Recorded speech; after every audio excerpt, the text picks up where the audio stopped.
A mensagem de hoje se encontra na carta aos Hebreus, queridos, ali onde o apóstolo Paulo escreveu uma epístola aos irmãos hebreus. Capítulo 12, do versículo 18 ao 24, diz o seguinte: Por que não chegastes ao monte palpável, aceso em fogo, e a escuridão, e as trevas, e a tempestade, e ao sonido da trombeta e a voz das palavras, a qual as que a ouviram pediram que lhes não falasse mais, porque não podiam suportar o que se lhes mandava. Se até um animal tocar o monte, será apedrejado. E tão terrível era a visão que Moisés disse: Estou todo assombrado e tremendo. Mas chegastes ao monte de Sião, e à cidade do Deus vivo, a Jerusalém celestial, e aos muitos milhares de anjos, a universal assembleia, e a igreja dos primogênitos que estão escritos nos céus, e a Deus, o juiz de todos, e aos espíritos dos justos aperfeiçoados, e a Jesus, o mediador de uma nova aliança, e ao sangue da aspersão que fala melhor do que o que de Abel.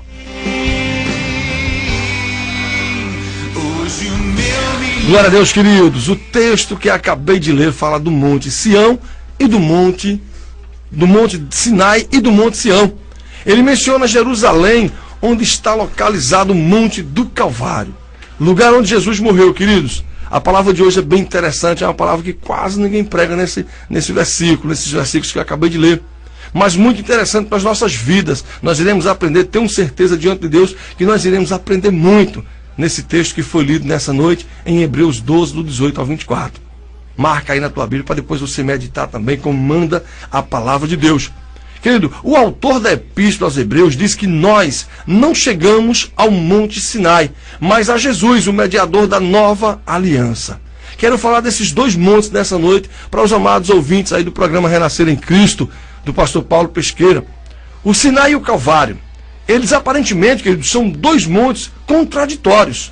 No Sinai, Deus mata. No Calvário, Deus morre na pessoa de seu Filho amado Jesus Cristo.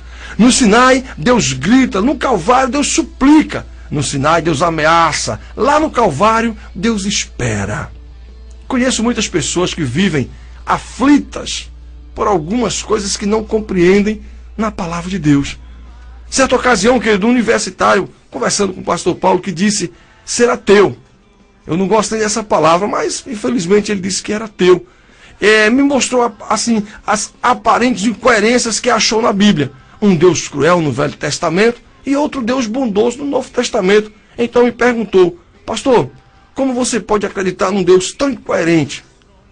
Percebi de imediato, meus queridos, que aquele rapaz, ele tinha sérios conflitos para entender a palavra de Deus, para entender a Bíblia. Mas tem a impressão de que muitos dos chamados cristãos também têm sérios problemas, também têm sérios questionamentos quando leem a Bíblia. Há muitos cristãos que não gostam do Velho Testamento e não leem porque está cheio de relatos sangrentos. Sabem que é a parte da palavra de Deus, mas não se deleitam em apenas ler. Existem outros que vão mais além. Anulam o Velho Testamento, esquecem, diz que foi passado, o que importa é o tempo da graça. Aceitam esses livros como históricos, mas acham que não tem nada a ver, meus amados, com as verdades espirituais. Para eles o cristianismo está resumido no Novo Testamento. E muitos ainda que são infiéis, falam sobre o dízimo, por exemplo, diz que o dízimo foi lá do Velho Testamento. Hoje não precisa mais disso, nós vivemos na graça. Mas eu costumo assim lembrar, quando falo em graça, eu sempre lembro do pastor do Tabernáculo Batista, né? Lá de Paulo Afonso. Ele diz, sabe o quê? Ele diz que nós vivemos na graça da garça. Isso aí é o pastor Aldeci, cheio de brincadeira, bem brincalhão. Ele diz, meu amado, nós vivemos a época da graça da garça. Eu digo, por quê, pastor? Por que, pastor Aldeci, nós vivemos esse tempo? Ele diz, pastor Paulo, é porque nós estamos em meio à lama, sem sujar as vestes. Aleluia. Então, querido, viver em meio à lama, viver em meio à imundície, sem sujar as vestes, é viver na graça da graça, meu querido. Se isso fosse verdade, amado, o jovem ateu teria razão. Deus seria realmente incoerente. Esse rapaz que se dizia ateu, que me perguntou essas bobagens, realmente ele teria razão se tudo isso fosse verdade. Deus realmente seria um Deus incoerente. O Deus do Velho Testamento, porém, não é diferente. É o mesmo Deus do Novo Testamento. Ele não é mau, é radical no Velho e bom, amoroso, sei lá, misericordioso no Novo. Não, querido. Amados, a palavra de Deus diz que Jesus, certa feita, foi abordado pelos seus discípulos e perguntaram: Senhor, mostra-nos o Pai. Imagina você andando com Ele todos os dias da sua vida e perdido, querido, em meio à multidão. Assim tem muitas pessoas hoje, dentro da igreja, muitas pessoas dentro da cidade, que estão perdidas, pessoas que se dizem cristãos, mas estão perdidos em meio à multidão, amado. E ali eles perguntavam a Jesus: mostra-nos o Pai. Ele dizia: queridos, vocês andam comigo há tanto tempo e vêm me perguntar aonde é que está o Pai? Vocês não viram, porventura, tantos milagres, tantas maravilhas, e vêm me perguntar isso? Não, Senhor, é porque nós queremos saber onde é que Ele está, é porque nós queremos saber se realmente está valendo a pena servir a Ele. Então mostra, eles olha para mim, quem vê a mim, vê ao Pai, quem vê ao Pai, vê a mim. Oh, aleluia. Querido, sabe o que é isso? É muitas pessoas seguindo Jesus sem saber que Ele é Deus. O mesmo Deus, radical no Velho Testamento, é o mesmo Deus amoroso, misericordioso no Novo Testamento, querido. A Bíblia diz que Deus é eterno. Nele não existe mudança, nem sombra de variação. É o que diz a palavra de Deus. Deus não muda, ele é imutável, meu querido. Nós homens mudamos conforme toca a música. Nós homens mudamos, querido, conforme a nossa necessidade. Mas Deus, ele é imutável, amado. Deus, ele é um ser que não muda, nem sombra de variação ele tem. Deus não é homem para que minta, não é filho do homem para que se arrependa. Ele sempre foi amor, ele não foi intransigência e agora é amor, querido. Ele sempre foi amor e sempre foi justiça. E por que então 2 montes? Porque no Sinai, Deus grita, fala em meio do fogo, fala em meio do trovão, da fumaça. Se até um animal, ele diz, se aproximasse do monte, seria apedrejado. E por que, querido, no Calvário? Jesus suplica, Jesus chora, Jesus morre. Esbofetearam seu rosto e ele não disse nada, apenas clamou: Pai, perdoa-lhes, porque não sabem o que fazem. Lembra da pregação de ontem que o pastor Paulo pregou? A primeira palavra de Jesus foi essa, querido. Era o povo apedrejando, era o povo esbofeteando, era o povo cuspindo, era o povo caluniando Jesus, e Jesus simplesmente olhava para os céus ali, todo ensanguentado, daquela quarentena que ele levou de chibatadas, e o que ele abria a boca e só falava era isso: Pai, perdoa-lhes, pois eles não sabem o que fazem. O que aconteceu a Deus? Onde ou aonde foi o Deus do Sinai? É outro Deus, o Deus do Calvário? Será que realmente esse Deus do Calvário é um novo Deus? Precisamos entender isso, porque por trás desta aparente coerência, existe uma das mensagens mais lindas, querido, que podemos conhecer. Muitas pessoas, como esse jovem que se diz ateu, diz que nós temos um Deus incoerente. Ele hoje, se ele estiver ouvindo, ele vai aprender realmente que tem um Deus realmente de amor, que Deus sempre foi um Deus amoroso. Em primeiro lugar, precisamos saber para quem Deus falou no Sinai. Aquele povo do Sinai, querido, era um povo que vinha de 4 séculos de escravidão. Quem lembra ali, querido, durante 4 gerações, esse povo só tinha entendido a linguagem do chicote, do grito e da ameaça. Nunca ninguém falou com amor àquele povo, querido. Os patrões egípcios gritavam, falavam mal, castigavam, enxurravam aquele povo. Eles tinham aprendido a entender a única linguagem que lhes falavam: o grito, a ameaça, o medo, o pânico, o castigo, a escravidão. Quando Deus tirou aquele povo da escravidão e quis levá-lo à terra da liberdade, ou seja, a terra que manava leite e mel, viu com tristeza que durante os anos de escravidão no Egito, aquele povo havia se esquecido dos princípios que preservavam a vida. Meu amigo, as leis não foram estabelecidas para atormentar ninguém. Elas foram estabelecidas sim para preservar a vida. Quando você vai ao zoológico e passa perto da jaula dos leões, eu sempre falo isso, encontra sempre uma placa que diz: não se aproxime. Essa lei não é para perturbar ninguém. As leis têm como propósito preservar a vida. Se você quiser, pode assim infringir, né? Pode realmente fingir que nem viu a placa. Mas quando o leão devorar sua mão porque você encostou nas grades, não vá jogar a culpa, meu querido, no administrador do zoológico, dizer que ele é culpado, que ele não tinha avisado, que ele não tinha colocado. A placa com a lei é para isso, querido. É para simplesmente preservar a vida. Deus estabeleceu leis neste mundo para preservar a vida. Esse povo que foi libertado do Velho Testamento, lá do Egito, eram pessoas que realmente foram sofridas, pessoas que realmente ficaram ali no deserto mesmo, pessoas que realmente foram escravizadas por 400 anos. Ou seja, o novo príncipe ali do Egito, ele esqueceu, ou seja, ele não deu importância à aliança feita com Faraó e com José. E aquele povo começou assim proliferar como formiga na terra. Deus abençoava e o povo realmente ia crescendo, se expandindo. Só que Faraó viu que o negócio estava ficando apertado. Daqui a pouco aquele povo poderia querer dominar o Egito. Então ele vai e escraviza aquele povo. Ele vai e coloca aquele povo ali como escravo. Mas Deus, com sua mão forte, ele vai e liberta o povo. O povo de Deus, quando começa a sofrer, querido, o povo de Deus, quando começa a se escravizar, ou seja, pode ser o escravo do pecado, pode ser escravo dos vícios, pode ser escravo aí da prostituição. Aí Deus vai e não aguenta mais, Deus vai e liberta. Então isso é amor, meu querido. Isso aí não é incoerência, isso é amor. Então veja que quando Deus tirou aquele povo estava acostumado a gritos, acostumado a calúnia, acostumado a chicote, acostumado realmente a sofrimento. Aí você imagina, vai pegar um povo desse e vai sair tratando com ele agora com amor, ele não vai entender nada, meu amado.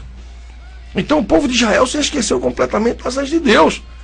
Os israelitas se afundando, se arruinando, estavam caminhando rumo à morte e à autodestruição. Mas agora, livre, ou seja, Deus livrando eles, Deus tinha o trabalho de reeducar esse povo. Como ensinar princípios de vida ao povo que tinha aprendido a entender somente, querido, a linguagem do grito, do castigo, da ameaça, do medo. Como falar com amor a um povo que não entendia a linguagem do amor. Como apelar com misericórdia, meu querido, a um povo que durante 4 séculos só tinha entendido a linguagem da ameaça, do castigo, do sofrimento.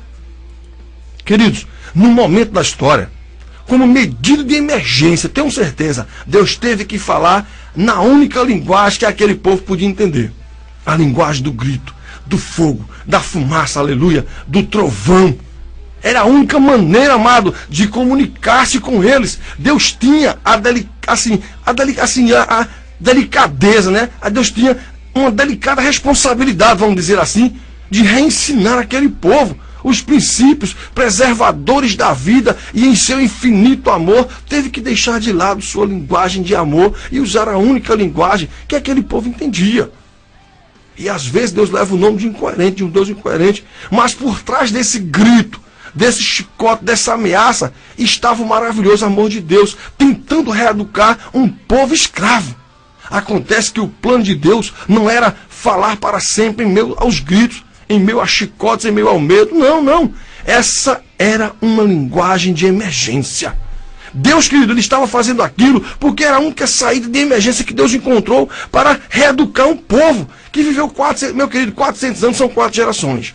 Deus queria arrancar o povo da experiência traumática do Sinai e levá-los lentamente à experiência do Calvário, onde o povo não tivesse que obedecer por dever, mas por amor, onde o povo não tivesse que obedecer por medo, mas por convicção interior, onde as leis não precisassem mais assim ser escritas em tábuas, em meio ao fogo, mas nas tábuas íntimas, querido, do coração. Agora veja mesmo, diante dos princípios preservadores da vida que estão sintetizados nos 10 mandamentos de Êxodo 20, o mundo cristão se divide em 3 grandes grupos. O primeiro é formado por aqueles que se agarram com unhas e dentes ao Sinai. Para eles, vida cristã é normal, lei, ponto, vírgula. Para eles, a experiência cristã se resume em andar sempre rastejando diante de Deus. Eles são indignos de olhar para Deus. Para eles, Deus não é um pai, é um destruidor vingativo do homem. Deus não lhes inspira amor. Eles sentem que seu dever é amá-lo, mas o que domina sua experiência são o temor e o medo, querido. Vivem apavorados, só pensam em lei, mandamentos e normas. Não tem outra coisa diante dos seus olhos. A vida cristã destas pessoas é como a experiência de um homem que tem que caminhar 100 metros pisando em ovos, com a responsabilidade de não quebrar nenhum deles. Isso aí, queridos, são aqueles irmãos que infelizmente têm Deus ainda como o Deus do Monte Sinai. O Deus Todo-Poderoso, o Deus que fala o trovão, o Deus que manda fogo, o Deus que mata, o Deus que abre a terra e engola o homem. Ah, querido, como andar pisando em ovos sem quebrá-los? Muitos cristãos vivem seu cristianismo assim. Tudo que eles pensam é lei. Posso fazer? Não posso fazer? É lícito? Não é lícito? A vida deles é uma coleção de proibições, de normas, de regulamentos. Vivem a experiência traumática do Sinai. Querido, já o outro grupo, o grupo de cristãos, o segundo grupo, é formado por aqueles que, com a graça de Deus, saem da experiência do Sinai e chegam até o Calvário, onde se apaixonam por Jesus e dizem: Senhor Jesus, eu te amo com todo o meu ser. Eu quero viver para ti, meu Senhor.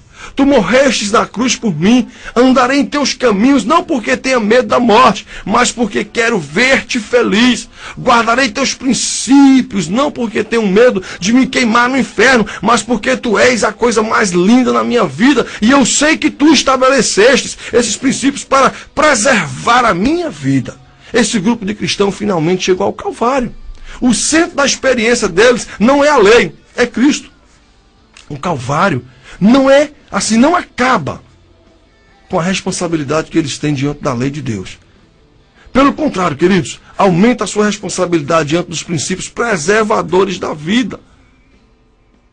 A única diferença é que no Sinai se obedece por amor não, mas por medo. E no Calvário se obedece por amor. Mas o Calvário não libera ninguém da obediência. Muito cuidado com isso, querido. A diferença é que no Sinai só está preocupado com tábuas e pedras escritas. Mas no Calvário, os princípios preservadores da vida já não estão apenas escritos em tábuas de pedra. Estão escritos sim no coração de cada um de nós. É a essa experiência que Deus quer levar você e eu. A obediência por amor, querido. Se você meditar um pouco, chegará à conclusão que no Calvário a sua responsabilidade aumenta. Quer entender melhor este assunto, meu amado? Lá no Sinai, Deus dizia o seguinte: não adulterarás. Êxodo 20:14, se não me foge a memória. No Calvário, Deus diz o seguinte: ouvistes o que foi dito, não adulterarás. Eu, porém, vos digo, qualquer que olhar para uma mulher com intenção impura, no coração já adulterou com ela. Mateus 5, 27 e 28. Veja aí, querido, duas grandes diferenças. Você vê, amado, a lei do Calvário é maior do que a lei do Sinai. No Sinai Deus diz, não matarás, Êxodo 20, 13. E no Calvário Deus diz, ouvistes o que foi dito aos antigos, não matarás. Eu, porém, vos digo que todo aquele que sem motivo se irar contra seu irmão estará sujeito a julgamento. Mateus 5, 21 e 22. Então, nós vemos que em Mateus as leis se cumprem, meu querido, na vida de Jesus e na nossa vida. Ele já vem com mais rigor. No Velho Testamento ele dizia o quê? Não adulterarás. Já no Novo, qualquer que olhar para uma mulher com a intenção impura, no coração já adulterou com ela. Então, amado, há muita gente sincera, maravilhosamente sincera, que ama Jesus com todo o seu coração e pensa que a lei de Deus não tem mais valor hoje. Muito cuidado, meu amigo, muito cuidado com isso. O Calvário não liberta da lei, liberta-o do pecado. Porque haveria de libertá-lo da lei se ela protege a sua vida. Jesus não seria doido, ele não seria louco, querido, em libertar a lei das nossas vidas, porque a lei, querido, é quem preserva o homem na presença de Deus. A lei é quem livra o homem da morte. O Calvário aumenta a minha e a sua responsabilidade diante da lei. Só que já não há experiência traumática do medo, do chicote, do grito, da experiência, ou seja, lá do Egito, nós vivemos a experiência do amor, meu querido. Nós vivemos agora a experiência não mais do Sinai, mas do Calvário. No Sinai as pessoas querem obedecer para salvar-se, mas no Calvário as pessoas salvam-se em Cristo e obedecem porque estão salvos. Um terceiro grupo de cristãos é formado por gente maravilhosa e sincera, que querendo sair do Sinai e chegar ao Calvário, se perde lá no deserto. Eles pensam mais ou menos assim: Jesus me perdoa, me aceita, eu não mais preciso da lei. Querido, a lei de Deus é seu caráter. E seu caráter é tão eterno quanto é eterno Deus. Ele não estabeleceu leis para atormentar a ninguém, mas também não estabeleceu sua lei para que alguém pense que pode se salvar por cumpri-la. Se você acredita que pode se salvar guardando mandamentos, está completamente enganado. Esta é uma das maiores heresias bíblicas. Te digo com seriedade, ninguém pode salvar-se guardando mandamentos. A Bíblia nunca ensinou isso, meu querido. Mas se você pensa que quem é salvo em Cristo pode deixar de lado os mandamentos de Deus, precisa também revisar a sua maneira de pensar. O problema não está com a lei, está com a experiência do ser humano. Deixe a lei onde sempre esteve. Ela contém os princípios preservadores da vida. Não há nada de errado nos mandamentos de Deus. O erro está com a nossa experiência. Uns guardam querendo salvar-se. Outros, querendo salvar-se em Cristo, tomam os mandamentos e os jogam fora. O erro está com os seres humanos. Por favor, querido, deixe a lei de Deus em seu lugar. Um dia todos terão que fazer a grande decisão. Escolher o caminho, ou viveremos a experiência traumática do Monte Sinai. Ou nos apaixonamos por Cristo e aprenderemos a viver os princípios da vida por amor a Ele. Aí obedecer não será uma obrigação, porque você o ama. A vida cristã não é mais uma obrigação e você se deleitará em fazer a vontade de seu Pai. Queridos, a minha vida de pastor, ou seja, durante toda a minha vida de pastor, tenho encontrado pessoas sinceras que pensam que guardando os mandamentos podem se salvar. Outras também, sinceras, pensam que se foram salvas por Cristo, não precisam mais guardar os mandamentos. Ah, meu querido, como gostaria, assim, neste momento, de pedir a Deus que faça algo, assim, que do ser humano nenhum, que o ser humano nenhum pode fazer. Que entre agora em seu coração, que abra seus olhos, que lhe mostre realmente que você foi salvo em Cristo. Não pode deixar de lado os mandamentos de Deus. Você não guarda mandamentos para salvar-se. É Cristo que o salva. Mas se você foi salvo, se deleitará em fazer a vontade de Deus. Você sente um vazio estranho no seu coração? À noite, se eu te pergunto, à noite que você se deita e tem a sensação de que tudo na sua vida está errado. Você precisa descobrir a Jesus como seu grande Salvador e amigo. Aceite-o agora. Ele o receberá. Ele está com os braços abertos, lhe esperando. Ele curará suas feridas e tirará os seus temores. Ao seu lado você nunca mais estará sozinho. Eu quero te convidar nessa noite. Você aí que vive assim a experiência do Monte Sinai. Você aí que vive tremendo, como Moisés disse, de medo de Deus. Tem Deus como um ser assim justiceiro. Se eu não fizer certinho, Deus vai me matar. O pecado vai me matar, porque o preço do pecado é a morte. Eu quero te convidar nessa noite a aceitar Jesus, que é amor, querido. Aceitar a experiência do Monte Calvário. Eu quero te convidar nessa noite a aceitar Jesus como o Senhor e Salvador da tua vida. Eu quero te aceitar nessa noite a ter experiências grandiosas com Deus. Querido, nós temos que aprender a tomar posse da palavra de Deus. Quando nós tomamos posse, quando nós aprendemos realmente a tomar posse dessa palavra, aí sim você vai ver os milagres de Deus acontecer em tua vida. Aí você vai conhecer realmente que o Deus lá do Monte Sinai não era um Deus briguento, um Deus que realmente queria matar as pessoas, mas um Deus que tinha tanto amor que ele tinha que usar esse linguajar para que nós viéssemos realmente ficar do lado dele. Então eu te convido nessa noite a aceitar a Jesus. Eu te convido nessa noite a dar um passo importantíssimo para a tua vida, que era o passo da salvação. Então venha para o Calvário. Você vai dizer nessa noite comigo, então você vai dizer seu nome. Aceita o Senhor Jesus Cristo como o Senhor e Salvador da minha vida. Senhor, perdoa todos os pecados, Pai, de quem está realmente nessa hora te aceitando, te confessando como Salvador. Perdoa todos os pecados dessa vida, Pai. Escreve o nome dele no livro da vida para que dele ele não saia jamais. Senhor, abençoa essa pessoa. Meu Deus, cura essa pessoa, Pai. Meu Deus, vai purificando, vai libertando, vai arrancando todo o mal agora, toda a doença dessa pessoa. Mostra o Deus de amor que Tu és, o Deus de misericórdia que Tu és, Senhor. Meu Pai, em nome de Deus, nós somos salvos, Senhor, pela graça. Nós somos salvos pelo Teu amor, pela Tua misericórdia. Então, em nome de Jesus, Pai, dá ordem a Teus anjos a respeito dessa pessoa que está te aceitando agora, para que dela, meu Deus, esses anjos não sejam mais. Pai, em nome de Jesus, meu querido Jesus, ajuda-nos a entender a Tua lei, pois ela foi feita com tanto amor para facilitar a nossa vida aqui na terra. Ajuda-nos a entender que o Teu sangue foi derramado no Calvário para nos salvar e que só esse sangue pode nos libertar do pecado e nos dar a vitória eterna. Em nome de Jesus. Amém.